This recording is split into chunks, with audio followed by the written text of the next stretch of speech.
Aujourd'hui, direction la capitale mondiale du vaudou, Ouidah. C'est une ville riche en histoire où plusieurs attraits touristiques sont liés à la culture du vaudou, qui est justement originaire du Bénin.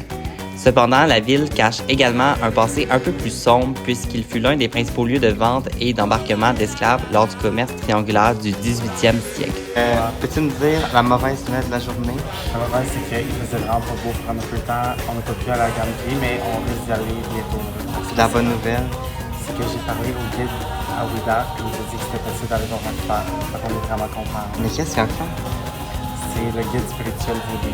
On va avoir une consultation avec un guide. C'est ce qu'on voulait le plus faire ici. On espère qu'il va faire beau demain et que tout va bien se passer. Arrivés dans la ville, nous rejoignons notre guide à la forêt sacrée, qui est un lieu très important où est-ce que plusieurs rassemblements vaudous se fait encore à ce jour. C'est également un musée à ciel ouvert où on en a appris énormément sur les diverses divinités de cette religion.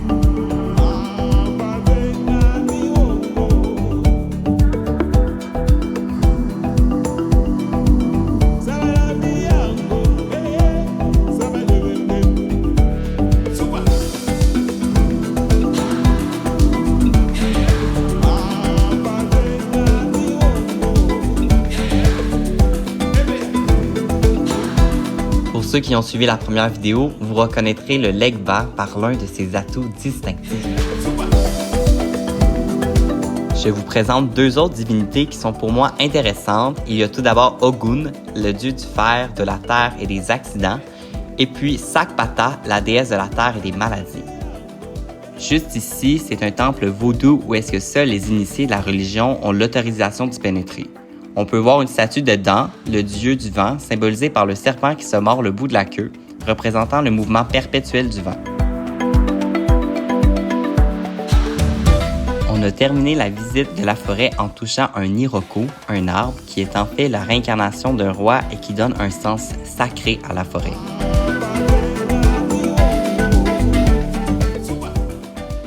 Par la suite, nous sommes allés voir une exposition intitulée Promesse par Joël Andriano Meharisoa pour la fondation Zinzu.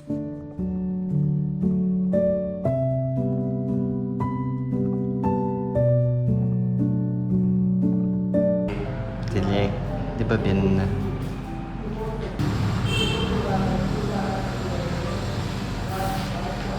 Xavier, tu penses que c'est quoi l'interprétation?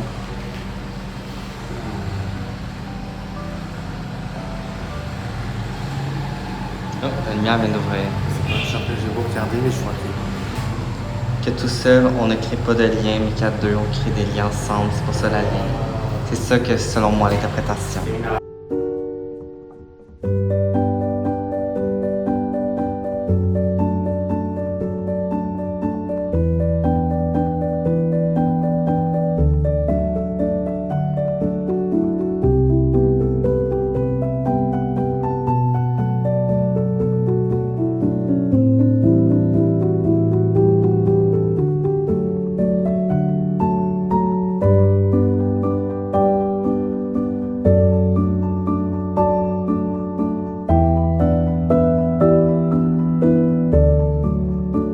L'exposition se termine avec nous qui devons écrire une promesse qu'on veut se faire à nous-mêmes et que nous allons porter dans la petite boîte de métal. En somme, nous ne sommes pas les plus grands fervents de musée, mais bon, on a passé au travers. Donc, direction le temple des Pitons, un temple caractéristique de la ville.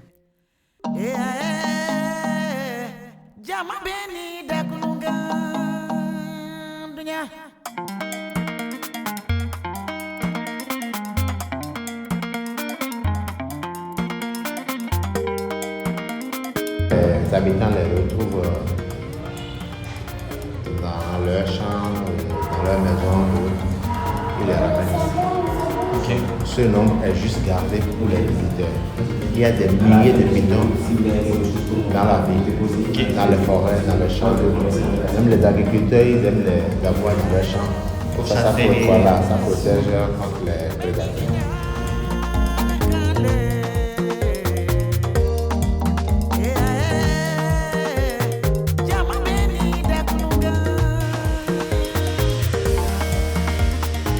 tu te sens, Xavier, avec un piton? Comme ça?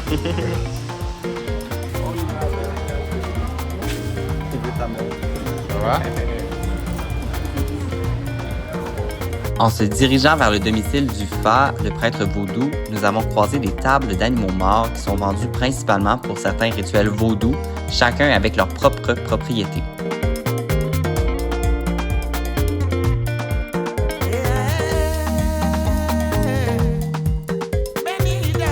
Vous voyez?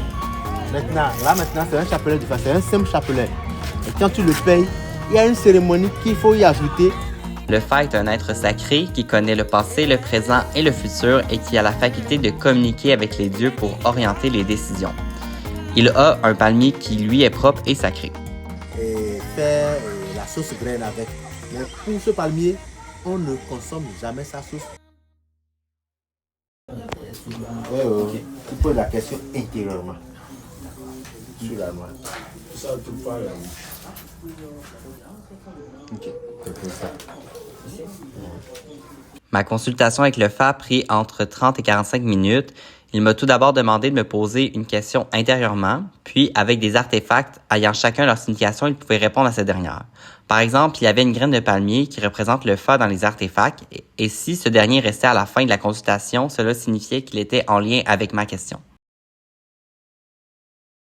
Le Fa m'a également attribué mon signe vaudou qui est composé de 2 nombres chacun entre 1 et 16. Et la combinaison de ces 2 nombres est liée à une histoire.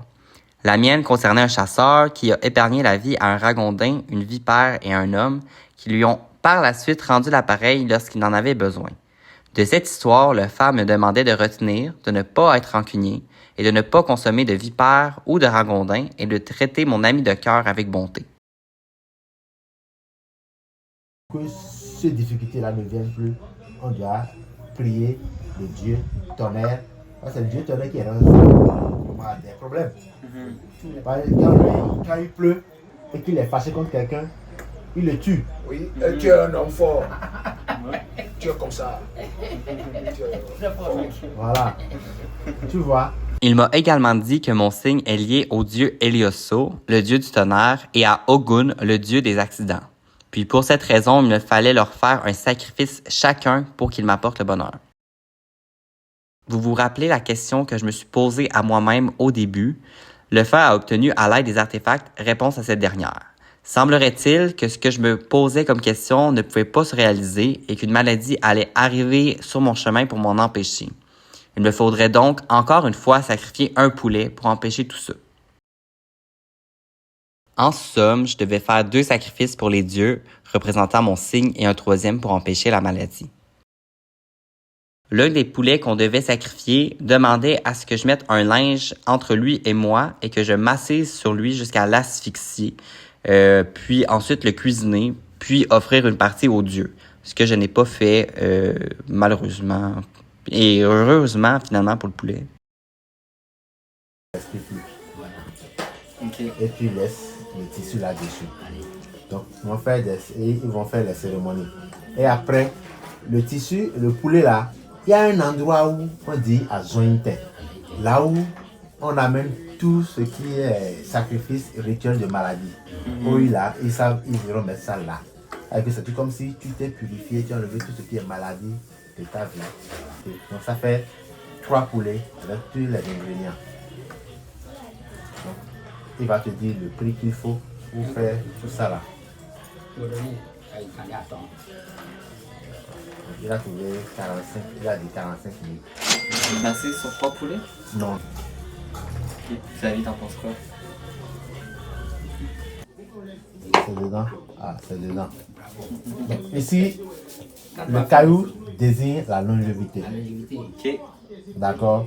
Donc on a dit, ok, d'après tout ce qu'on a dit dans le signe, on fait ça, tu as une prospérité, une longévité. Voilà, et ça a dit oui.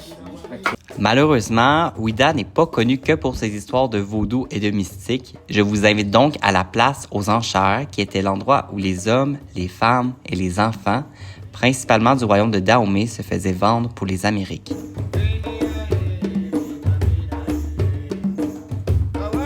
Ici, ce qui est en rénovation, c'est la route des esclaves, qui qui est un chemin que nous pourrons dans le futur emprunter à pied pour marcher de la place des enchères jusqu'à la porte du non-retour dans les pas de ceux qui ont été vendus comme du simple bétail.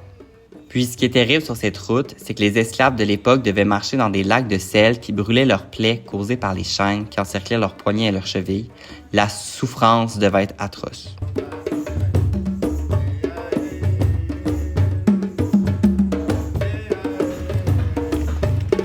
Ça va où, Xavier?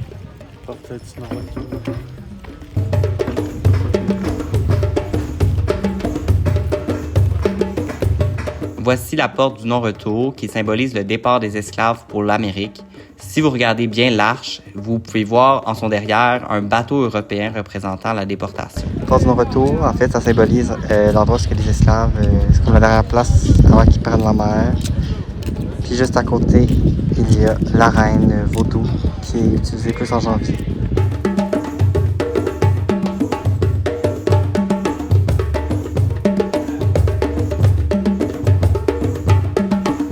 De l'autre côté de l'arche, on peut voir l'arbre du retour qui représente en fait un rituel que les esclaves faisaient avant de partir pour les Amériques. Ils faisaient 3 tours autour de cet arbre pour que leur âme puisse revenir en Afrique s'y reposer en paix. Ce rituel était accompagné des egungun, des esprits de la culture vaudou. Sur ce, merci d'avoir visité avec nous Ouidah, une ville qui met en lumière le berceau du vaudou qui est le Bénin. Et sur ce, à la prochaine pour la suite de nos aventures.